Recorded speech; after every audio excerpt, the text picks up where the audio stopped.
C'est une nouvelle vie qui commence pour cette Vietnamienne. Elle n'était jamais sortie de son pays et ne parle pas la langue.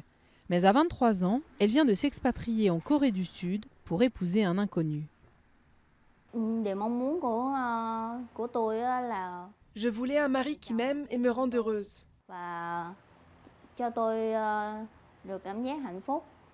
Mon mari m'aime vraiment, encore plus que ce que j'espérais. Comme elle, plus de 40 000 Vietnamiennes se sont mariées ici pour sortir de la pauvreté.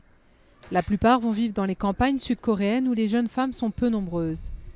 Organisées le plus souvent par des agences illégales au Vietnam, certaines unions tournent à la catastrophe. Moins elles en savent en partant, et plus elles risquent d'avoir de grosses surprises et de se retrouver dans des situations assez dangereuses. Anne espérait aider sa famille en se mariant à un Coréen. Mais après 7 années passées avec un mari accro aux jeux d'argent, elle a tout quitté pour rentrer au Vietnam avec ses filles.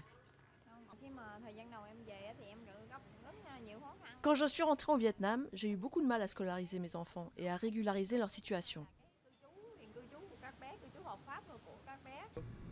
La Corée du Sud tente de limiter ces unions. Séoul a durci les conditions d'obtention des visas pour les candidates au mariage mixte. Leur nombre a donc baissé, 5300 en 2016 contre près de 2 fois plus 10 ans plus tôt.